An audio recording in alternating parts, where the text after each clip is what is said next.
I'm your host, Nancy Trader. Welcome to the Stop Digging podcast, where we'll help you dig out of whatever hole you're in. Here, you can connect with experts to listen and learn from their experience and get advice for your challenges in business, wellness organizations, and relationships. Here, you can borrow from others and find what you need to create the life and work you want. Welcome to the Stop Digging podcast. It's powered by A² Lamp Groups, and we're excited. Our topic this year in 2025 is global works. And in that topic, we're going to be focusing on guests who represent different industries throughout the world that work globally. That means either holistically or with cross-cultural and international groups. Last month, we spoke about medical in the industry for aesthetics. This month, we're going to be focused on nonprofits working with other nations. And to set the context and why that's so important, I have some information. If you want the research itself and some of the links, go to LinkedIn and go to our Stop Digging podcast group. You can search for it up at the top. And when you join that, you'll have all of the links. And we even have a little video attached to that with extra information. So go ahead and do that. And let me talk a little bit about nonprofits. I know we do have some international listeners. So I will say this, there are so many millions and millions of nonprofits throughout the world. It was really hard and almost impossible to even catch a number of how many are actually in operation around the world. But in the United States, there are 1.8 million nonprofit organizations. It's been growing at a steady rate of about 1.4% every year for the last 20 years. Continual and constant growth. What that means in the United States is that 10% of all companies in the United States are nonprofits, which is huge. That represents about 6% of the entire US economy, which is extraordinary. Even I didn't understand the impact of that. Now, I'm in California, so we've had some wildfires, and we do have wildfire seasons, and you'll notice that there are so many organizations raising funds for that. But there are so many other things that are addressed, everything from schooling to relief efforts to building houses, feeding people, educating people. It's just, the list is endless. And the impact on communities and even around the world is extraordinary. The total revenue of all nonprofits in the United States, which that surprised me. That is so much money. I can't even believe it.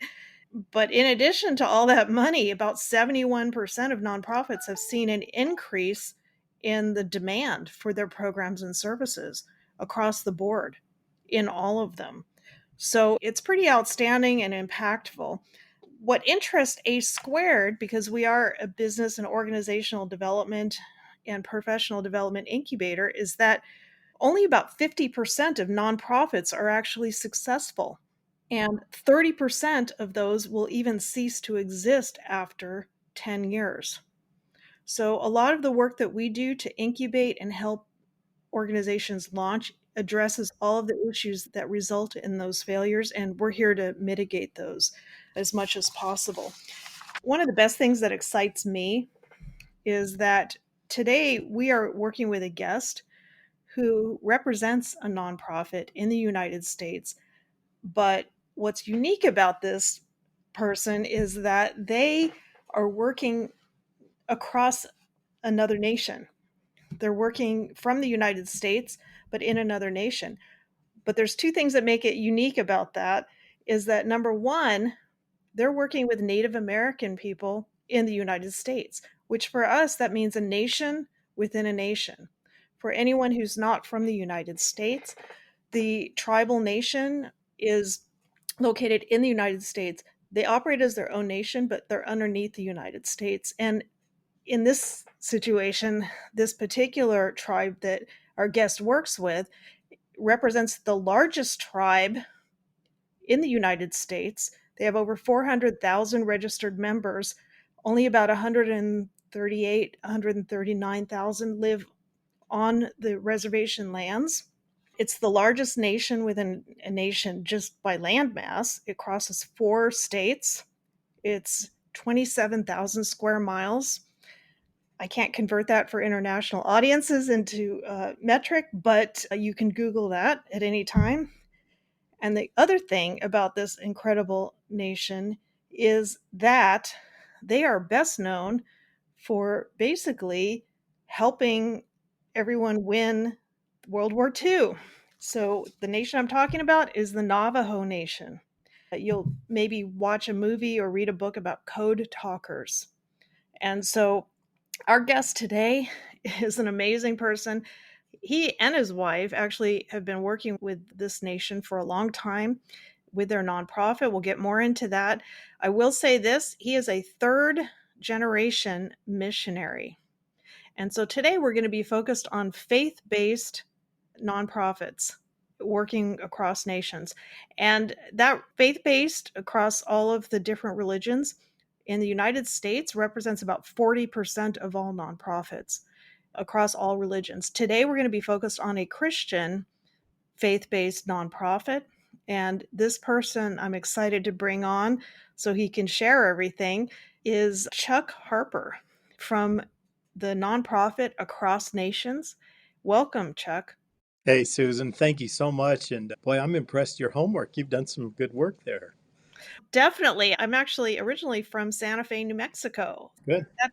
That crosses into Navajo, and I went to high school with somebody who's very active in the Navajo Nation with leadership and leadership development. So I've been hearing about it for quite a while and visited, but I never really knew any of the details until I started doing a little bit of research for you. So tell us how you got involved with living and working with the Navajo people. Great question there. And you did mention a third generation. I guess I was born and raised here. And when I was growing up, I always thought someday I'm going to go somewhere else in the world and do what my parents and my grandparents did. And thought I'm going to become a real missionary and go to Africa someday. And that was one of my little childhood dreams.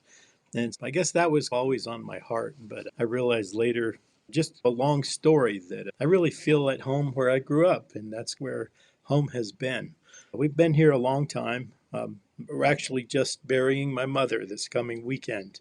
And she was a lifelonger here as well. And that's been a real joy just to look back and just honor her life and her parents' life.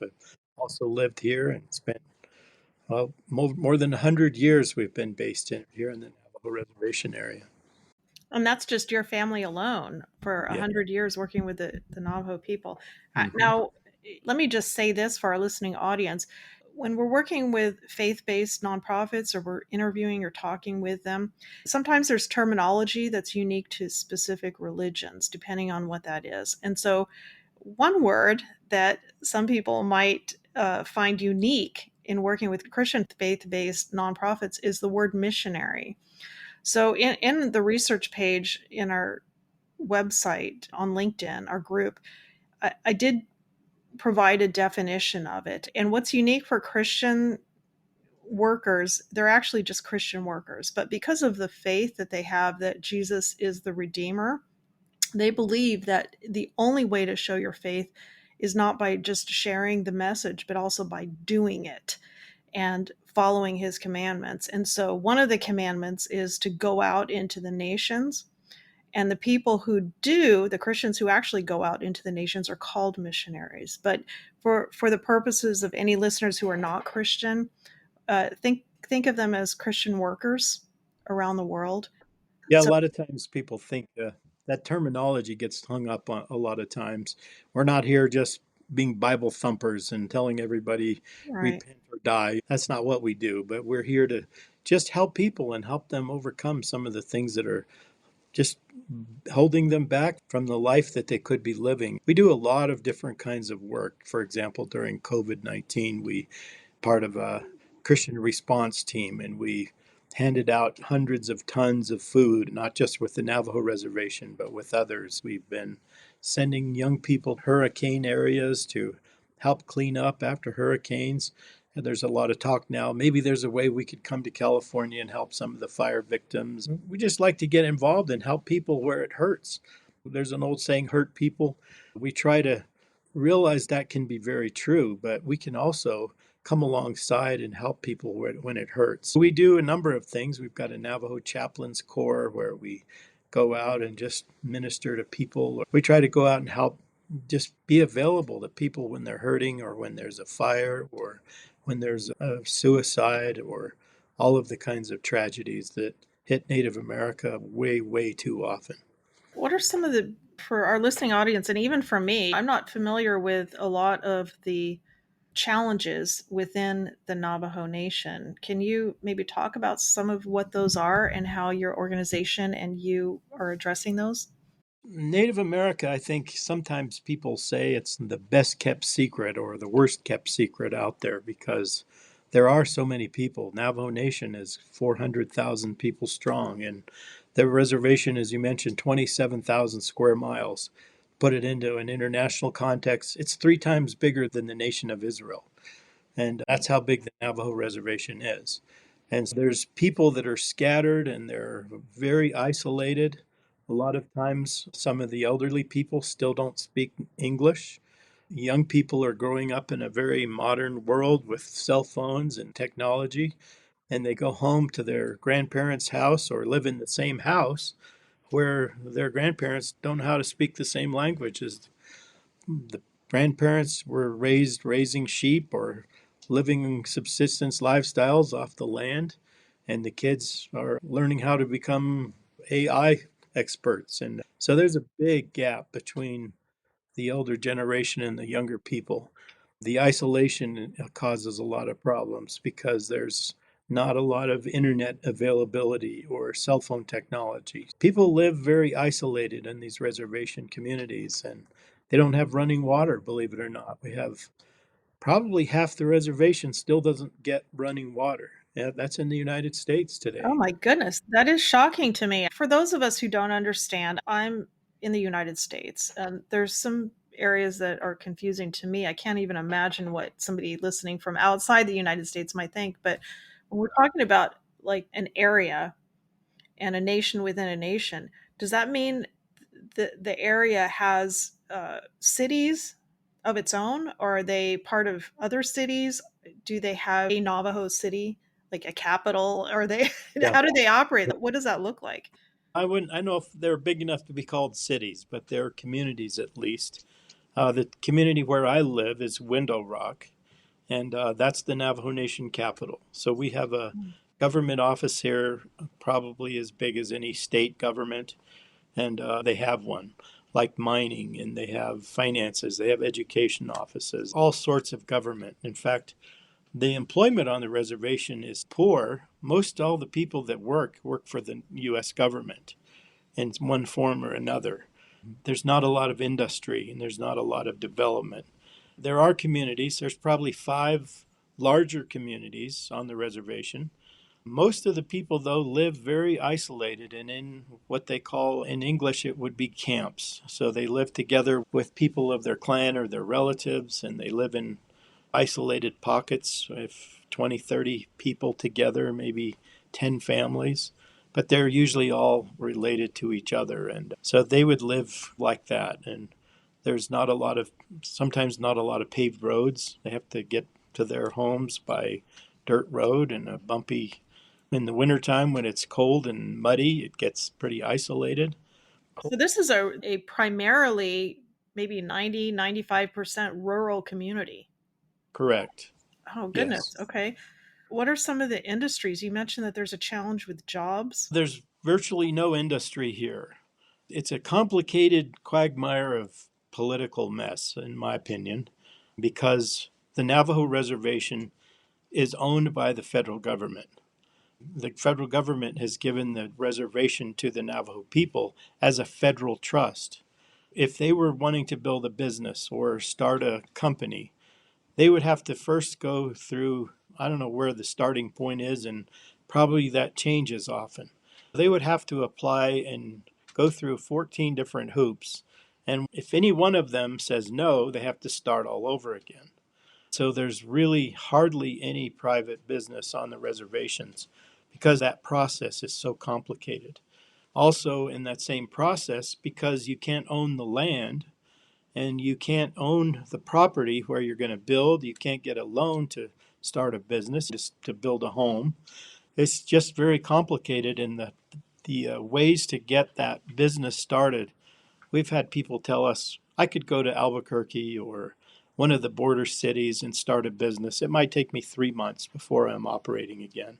Some of those have been trying for 15, 20 years to start a business, and they can't do it I mean, because it's on the just so reservation. on It's the reservation. that there's something in that just strikes at the soul of who I am and who what A squared does. I think that it almost rings to me, and excuse me if it's too strong of a word, but it sounds very much like bureaucratic slavery. I That'd be a good way to put it. I just burying someone in so much red tape that you literally have no way out. That's just for self-reliance, for empowerment. I feel Very moved true. to go hammer away somewhere and Yeah, that's change that. right. What is your group doing? Like, how do you handle that through your nonprofit? We've got That some new things that we're just developing. I've been in this role for not a lot of years right now, but we're launching a couple of new initiatives. One of those is a gap year program for young adults. The success of the Navajo people is going to become when they begin to think of like entrepreneurs. They need to be able to catch the vision for what they can do themselves and not because they've been under this, I'll call it bondage of federal government and the entitlement way that the government has taught them to live and think, where we'll just throw money at a problem. We'll send out money to fix this, or even the church has been part of that, we think, where we're going to send a team out, or we're going to send a truckload of clothes for the poor Indians, and we're going to send out all this good things, and they're helpful for a time being, but they're not teaching the people to overcome the ways that they've been, I'll even call it programmed to think, so they can depend on the government. And so we really want to see the young people learn to become successful in life with entrepreneur thinking, to be able to learn how to make decisions for themselves. And so this gap year program, which we have the campus for now, will be in southern Colorado. And we'll not just have Navajo young people, but we'll have Indigenous young people from all over North America be able to come and be part of this. And so at the program, they'll be able to come and get the skills they need that they might have missed out because we can only think of a small handful of complete family units where there's a mother and a father. Through this whole system that has been dropped in their laps or given to them, alcoholism has become one of the major problems here. And there's very few whole families that have contributing mother and father in a community where years ago, before these problems came along, the family learned to live as a community. That was one of the greatest strengths of any Native community. They had the whole community worked together in harmony, and they were able to go. Some guys would go hunting, while some people would stay home and prepare the clothing, and they would take care of the make things out of animal hides and just create a very healthy cycle of life. And then when things began to change at the taming of the Wild West, all of the things that the society was used to functioning well was stripped away from them. So they couldn't go hunting anymore and they couldn't function together. And the government says, oh, we'll supply your needs and we'll take care of this. And instead of living a subsistence lifestyle, now you have to live the, the lifestyle that we're going to teach you. And it's better because one reason or another. So they were forced a new value system, a new way to live. And so the people have never become really acclimated to that new way of life, especially because the government doesn't allow them to have jobs or develop business or to own your own home. And so they're forced to live in poverty. And so the dysfunction of the family, they have alcoholism, they have all the abuses that you see in any kind of, they're just rampant. And so one of the things that we think is to get some of these young people out of the environment into a 9 month, maybe a 2 year program where they can begin to gain the skills that they should have learned when they were younger and just learn how to cook a healthy meal. What's a good diet look like? How do I start a checking account? How do I start to live on a budget?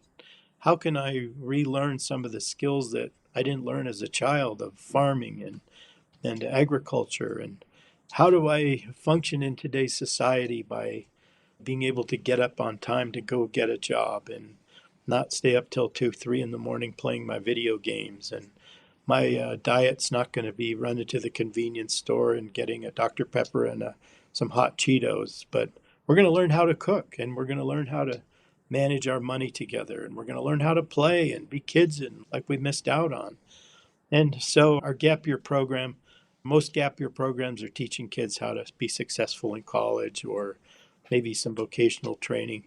We'll have that, but the majority of this program that we're trying to develop will just help them regain some of the things that they missed out on as they were grown up in an environment where mom and dad usually were absent if there was even two parents, and they have learned to take care of their younger brothers and sisters while mom was gone on a weekend of drinking, or all these kind of things that are so typical to the average family and young person, where we can help eliminate some of the issues of, today some kids go away to college when they graduate from high school, but the attrition rate is so low. And I don't know the number right off, but for a native student to finish college is almost unheard of.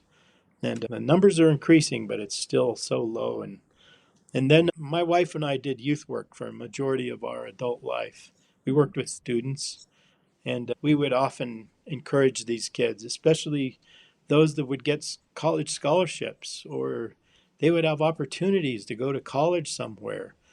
And their parent or aunt or whoever that makes the decisions with them would always be very discouraging to them. Why would we want to send our Johnny off to college? It costs so much. We could buy a new truck.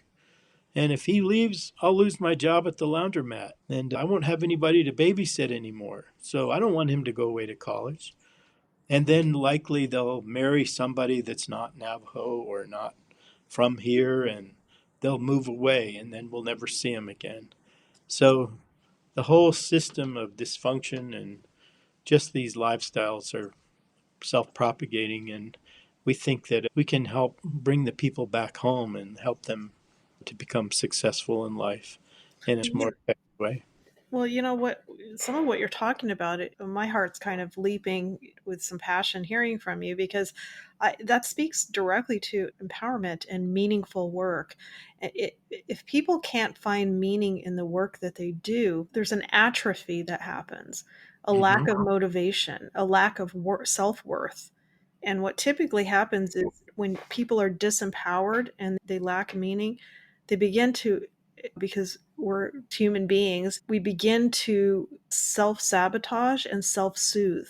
And it can take the form of acting up, acting out, Mm-hmm. abuse, drug or other Yeah. abuse, right? And even just regular behaviors like what you were talking about, not having a schedule. When you've lived in rural areas, if you don't have specific, meaningful work that gets you up at dawn working and enjoying your life, every day looks the same. Yeah. Right? There's no Yeah. reason not to be up all night watching video games and sleep all day. And what do you do the next day if you don't have anything planned? Or you can plan something, but if it's not meaningful, then just it feels artificial. Yeah. Susan, I'm just thinking maybe we could backtrack just for a second. Yeah. I want to talk to the potential Native people have. Yeah. We can paint a really ugly picture really quickly, and that happens all the time. But often we don't get to paint the pretty picture of what the potential is and how beautiful Indigenous people are and the good things that they contribute to society. We could list all of the things, the foods, for example, or the things that Native people have brought to America and to helping keeping even the first settlers of this country were able to survive because they were treated the way they were. And so I want to just say the Navajo people, the people we work with, not just Navajo, Zuni, Hopi, all the different tribes, they have so much potential, and they're very gifted in arts, and they're very gifted as in so many different ways in social things, and they're just a wonderful people, and they're my best friends. And I'm often called a Native person that's white. I've got a or Do you have a whatever. special Navajo name that they call you? Like No, a I don't have nickname? one. But anyway, they do have potential in our work as Christian workers as we've Right. gone overseas or different parts of the world. Sometimes dominant culture or a white skinned person can go to another indigenous tribe somewhere in the world. And it might take months or years even before those people can build a common bond relationship or be part of the community and actually belong there. Maybe they never do. But we could take an indigenous young person, and we have, to China, to Mongolia, to Guatemala, to other parts of the world, and they have an instant bond. And they're just like, oh my goodness, these guys are one of us. We want to hear your story. Here's our story. And are you sure you're not part of our tribe? Right. And so there is so much potential. And we changed our name to Across Nations just about 2 or 3 years ago. And one of my very favorite stories of all time is I used to be part of what was called the Youth Ministry Executive Council. And we got together every year in Washington, D.C., and talked about youth related issues. And I got to talk about Native kids and what they're doing and the challenges and how they're 4 times, I'm back to the negative side again. 4 times is usually the average of how worse off they are with suicide, substance abuse, etc. Anyway, one of my good friends there with another youth organization, Youth with a Mission, I think, and he was taking a group of young people from the United States to Mongolia. And they were going to participate in a professional basketball league over there. And he was telling me about all the great things they get to do and what it's like in Mongolia. And we've always heard that there's a link between Mongolia and Navajo people.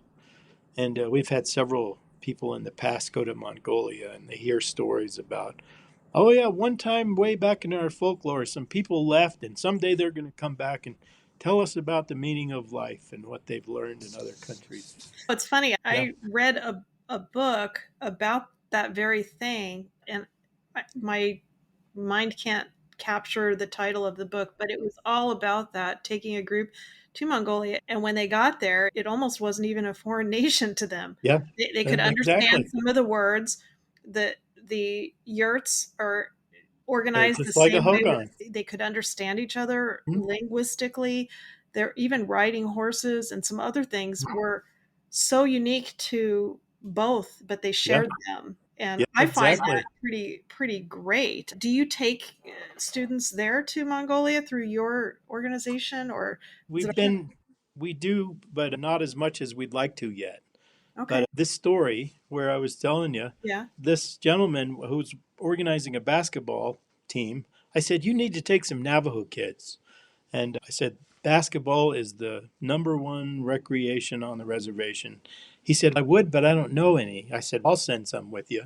So that year, it's probably been 25 years ago now, but he took some Navajo kids with him, and they actually won the national championship game here or whatever it was. It wasn't as formal as we play here. But one of the Navajo kids made this last second shot at the buzzer from the half court line, won the game, and everybody thought he was Mongolian. They were all, no way, he's from here. You can't take credit for an American. And Hmm. He so he became a got it. national hero He in a different was. nation. He shared his faith at the end of the game. He said, here's what we believe as Navajo people. I believe in Jesus, and I believe he can change your life and whatever. So there was a young lady let me fast forward the story before I tell you about that. So here we go. Fast forward now, 20 years later. One of our staff members now goes to Mongolia. He went as a high school student, in fact, self-organized to get there. And he actually went a week earlier than the time the people there were expecting him. And he got there to the airport and he says, they're not here. I guess we'll hitchhike. Let's find out where to go and we'll just hitchhike to get there. So he and another Navajo young guy, they hitchhiked 600 miles from the airport in Mongolia to this place where their friends were. And so anyway, he comes back and we have a radio station here. We actually have 4 radio stations. And my friend calls me and says, hey, my friend from Mongolia is here. Could we do a radio interview with her? I wanted people to hear about what it's like in Mongolia. So we had her interview. It was really fun. She's telling us all about the yurts and the sheep and how they raise horses, and they have all sorts of similarities with Mongolia and the United States Navajo people. So anyway, we went to our flea market here afterward, and we were eating our roast mutton sandwich on fry bread, and she's sitting here. This could be Mongolia.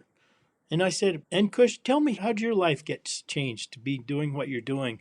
She said, oh, Chuck, you wouldn't believe it. She said, about 20 years ago, there was a Navajo student who played on a basketball team, and they won the game. And afterward, he shared his story about how he knows the Creator and how life can be changed because of that. And she said, I changed. That's when my life turned around at that very event. And she says, now I have a youth program.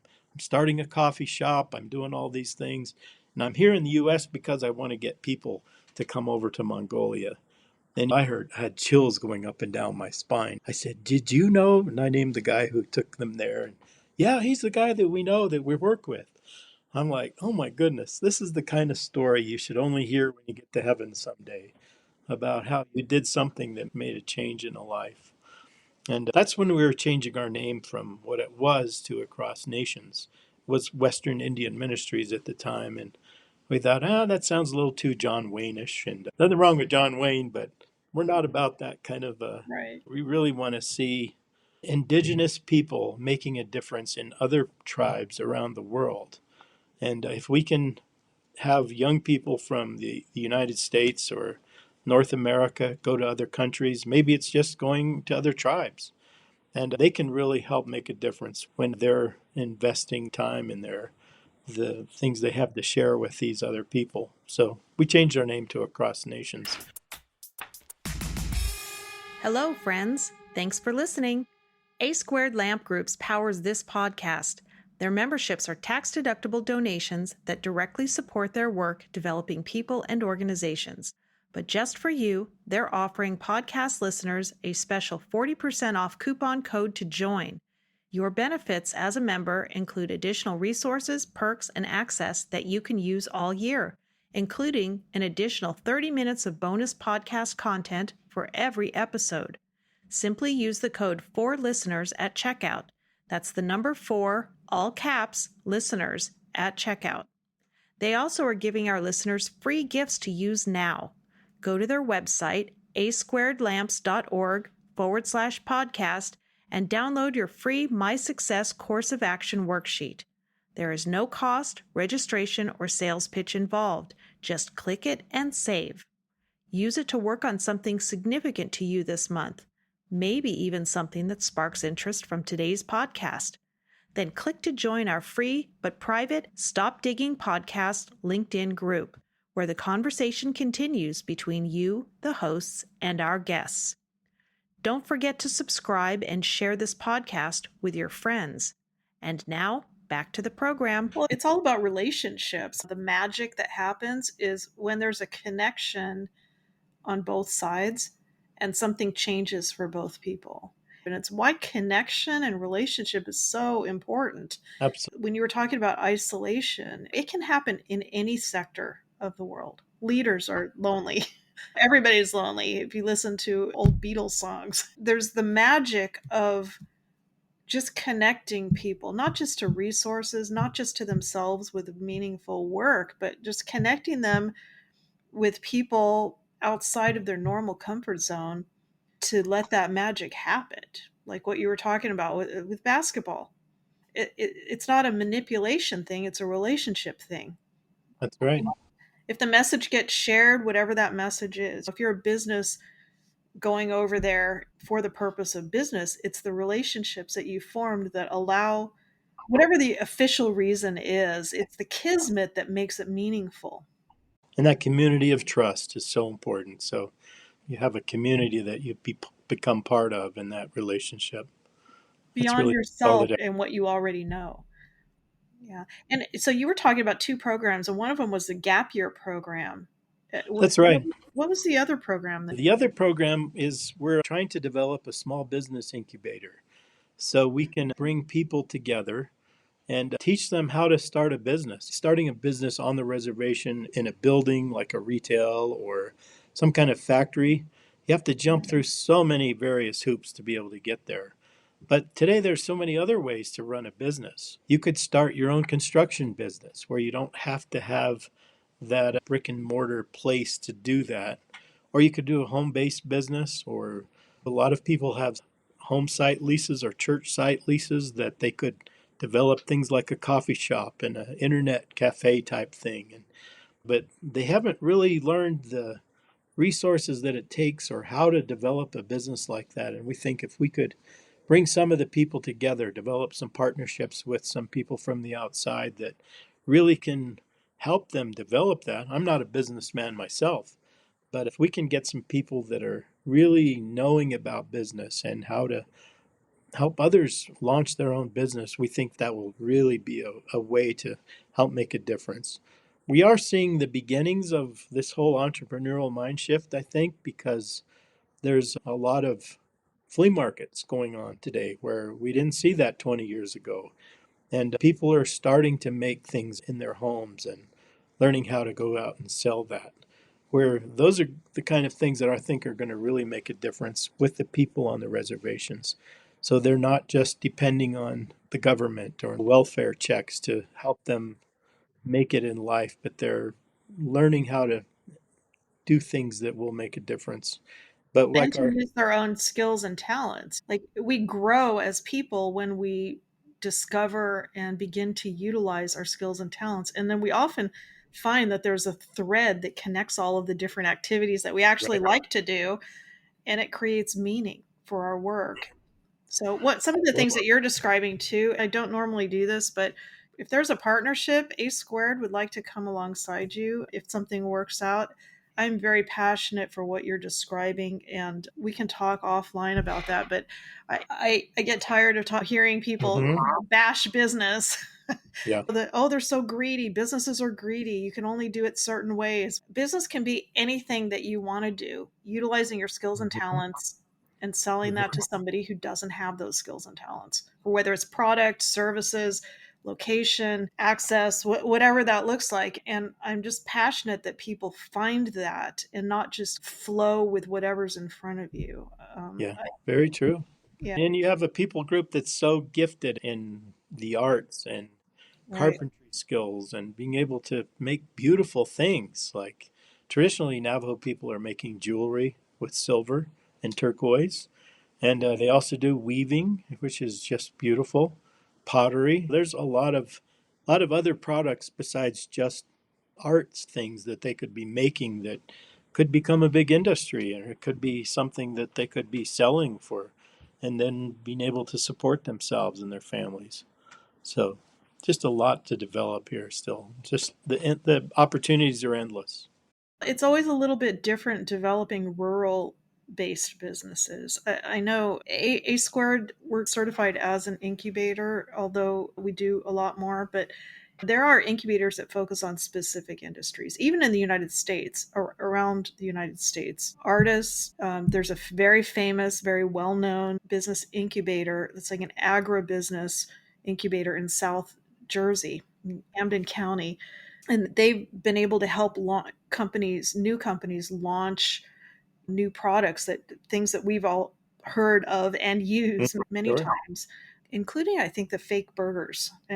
I'm not sure which brand that is, but there are a number of different ways that we can come alongside people, not just through incubation, but what you were talking about with across nations, building those relationships Sure. and developing those relationships outside of what you normally do, because that spark kind of ignites something different and creates a kismet. So I love that you're doing the gap year for the young people, but also looking at developing ways for people to find and sustain meaningful work.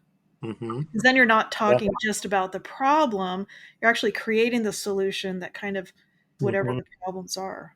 You don't Sure. need to get drunk and self medicate if you're doing something you're passionate about and good at, and you're seeing some rewards from that. So I love that. Yeah. Yeah.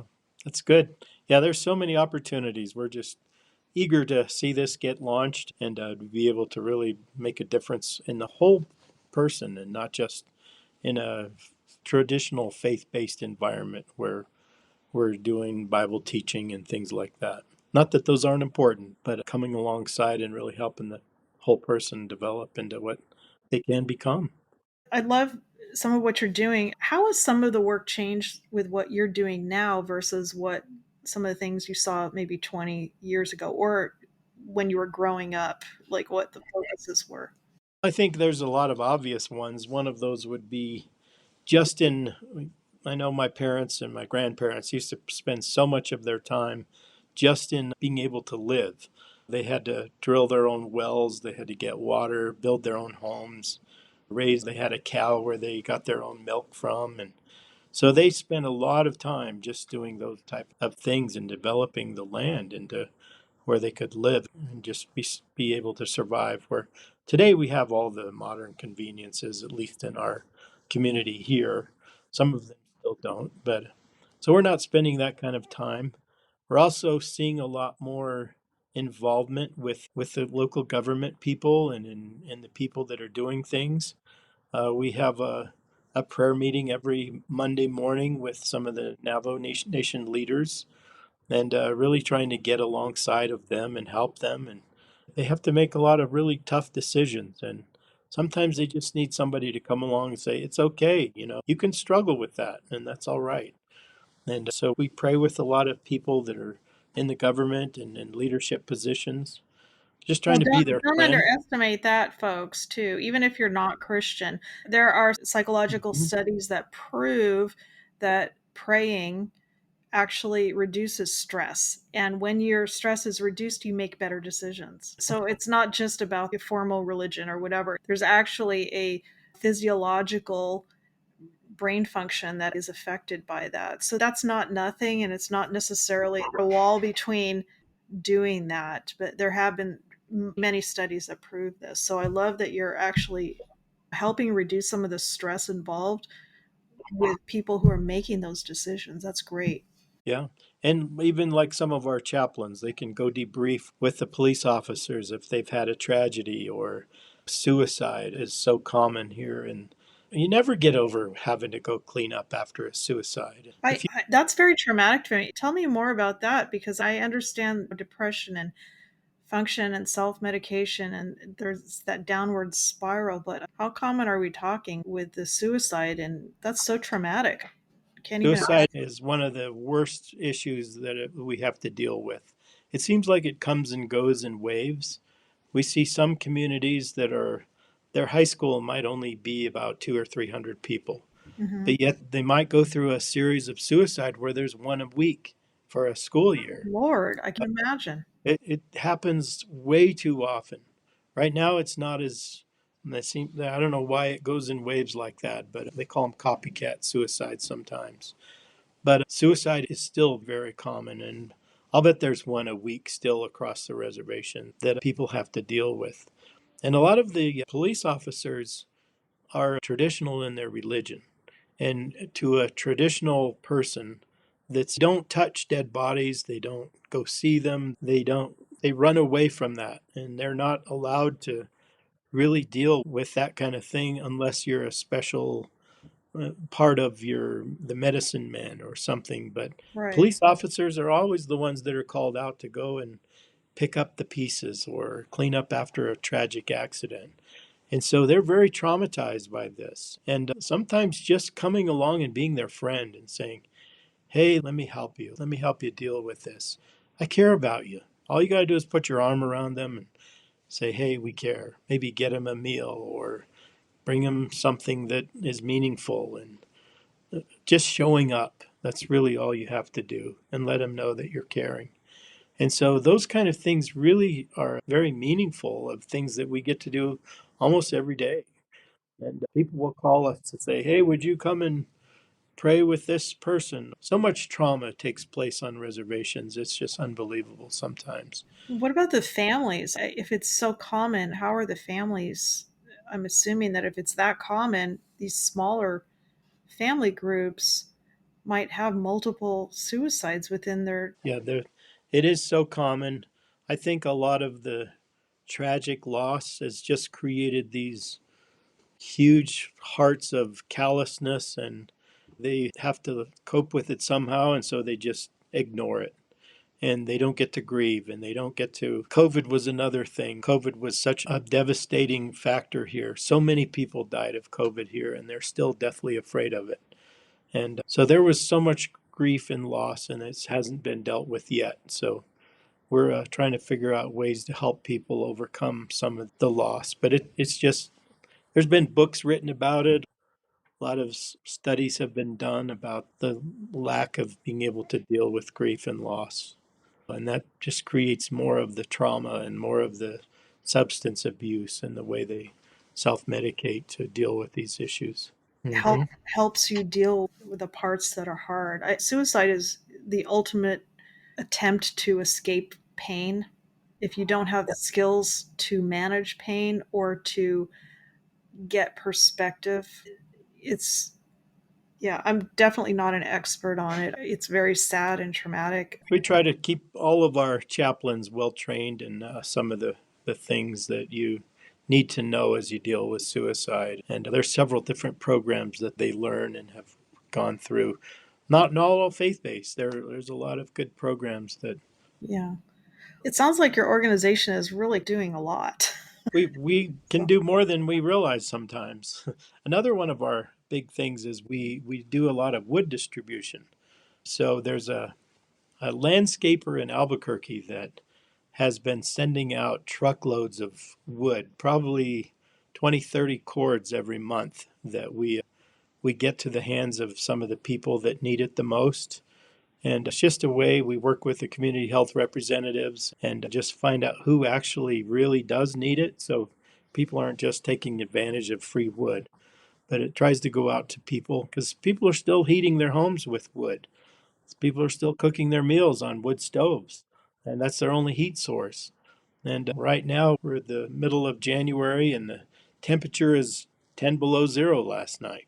Oh my So goodness. we might be in Arizona and New Mexico, but we're one of the coldest places in the United States. So it's a very high Desert. desert. Yeah, it's a desert community, so high temperatures in the day, low temperatures at Yeah. night.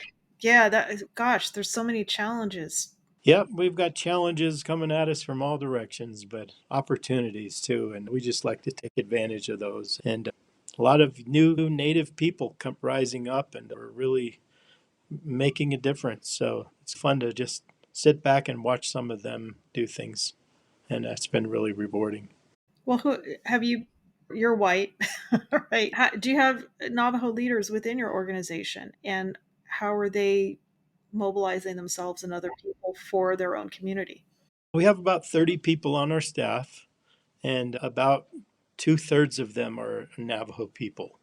And our board is predominantly Navajo. So we do have a lot of Native people on our staff and Native leadership, and they give us a lot of insight and direction and are very involved in the things that we do. So we have 4 radio stations, and they're all across the reservation. One's in Utah, one's on the western side of the reservation, and then 2 are right here in Window Rock area. Oh, So, you dropped that in at the last minute here. Tell me more about these radio stations. That kind of came out of nowhere. What yeah, and how do you tell me everything? Like what's going on with those? in a lot of the modernized United States, people are saying people aren't really listening to radio anymore because we have podcasts and we have internet and you can get all your music on demand and all these kind of things. The reservation still is probably where we were in the late 50s in the United States because radio is one tool that still gets all the little nicks and crannies. People can hear it 24/7. And so our radio stations have been a very good resource and help to get messages out there. During COVID, we could tell them, here's how to wash your hands. Here's things you can do. Here's how to take care of yourself. Here's really what's going on. And so we had a large following with our radio stations. And we did a lot of community service. We still do. And play a lot of music, tell a lot of jokes, and keep people entertained, but give the information out because if you're isolated and you're 100 miles from the Navajo Nation government or more and 70 miles from the closest Walmart, you're going to be out there. And so you need some way to keep informed. And so our radio stations are doing that. And we have Navajo language, we have Hopi language, we'll have Zuni programs soon, and just being able to cover 3 or 4 different reservations with all of our radio stations. And it's just a great way to keep people encouraged, informed, and have a friend when so many people are isolated. We get lots of calls from single people or elderly people. That was so funny what you said. And would you see if somebody could send out some groceries to my home so we can get the word out to have people, because we're their only friend sometimes. And the only way they just feel like somebody's there with them when they're all alone. And we can be there 24/7. And so it's nice to have the radio as a great tool. And we've got a new radio station under construction this year for the Hopi tribe. That was fun. We were developing this radio station, and we thought at first, Hopi, that's a whole new tribe. They don't live as isolated as the Navajo people do. They all live up on these mesas, and they're very community based, and everybody's clumped together. Maybe that's not the right word to use, but they live in pueblos. And so we thought maybe Hopi's not a great place, but they're still isolated. There's no real radio they can get there. So we went and talked to the people. A license had become available from the FCC, Federal Communications Commission. So we were thinking about pursuing this, and we went and talked to the leader who was the former president. And we asked him, what would you think of the radio being here? And it was in the middle of COVID years.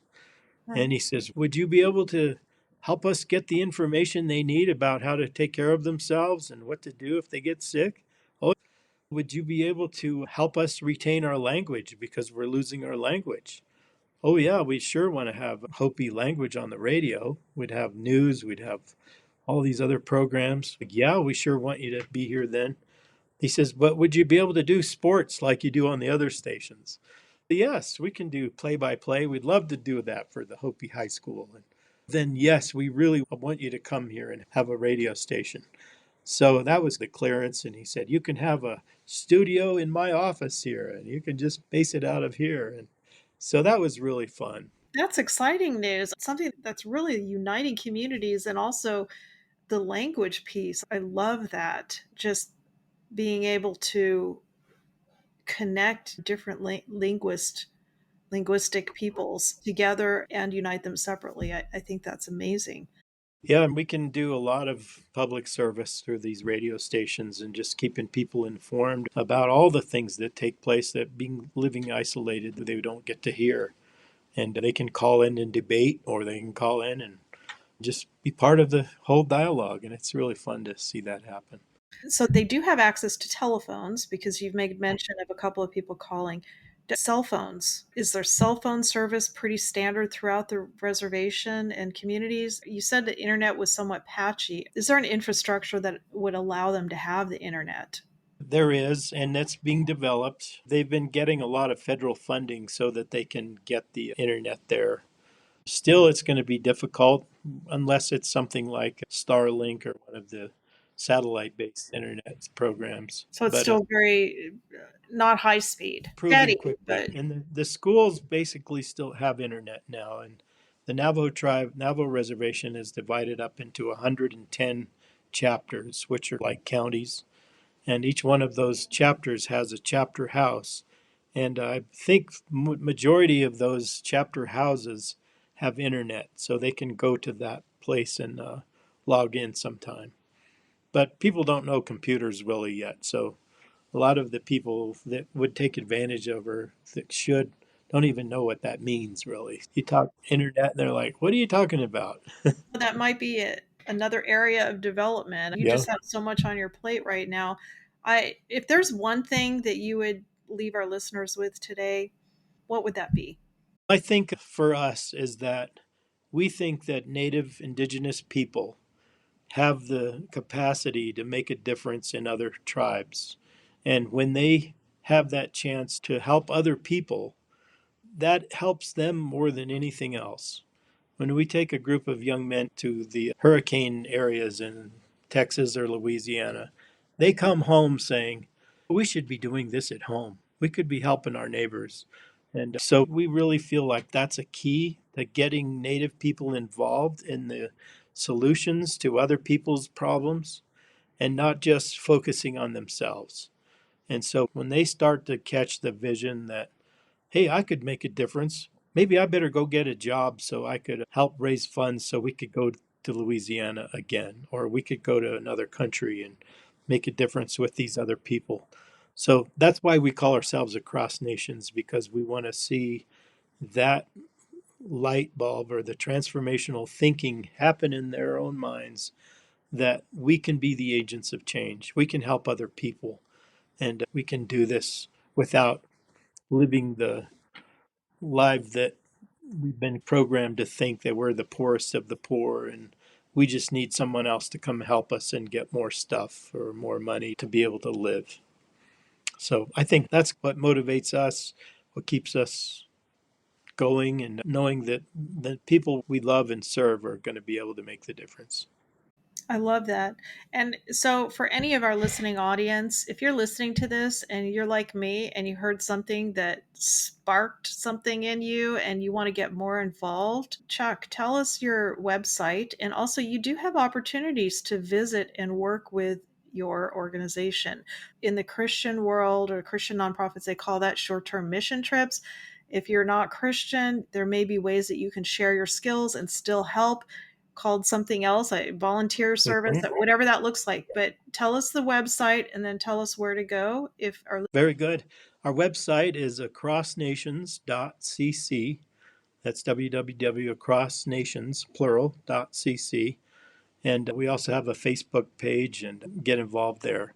But we have a program, you call it short term missions. We call our program Encounter, where okay, you can come and encounter a new culture. You can encounter an opportunity of serving together with other people and encounter getting to know new things. And it's just a great program. And people do all kinds of things in our encounter programs. They cut wood, they go serve people, paint houses. Really, we want them to serve alongside a group of Indigenous people in the community. So they're not doing things for them, but with them.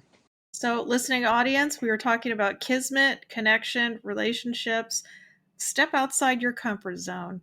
Try to find a way to connect with across nations and work with some people and just see what happens. Maybe nothing happens, but maybe something does, and both sides will be changed. Now, Chuck, do you speak Navajo? No, I can buy melons at the flea market, but that's about it. Okay, why don't can you leave us with something about melons at the flea market as we say goodbye to our listening audience?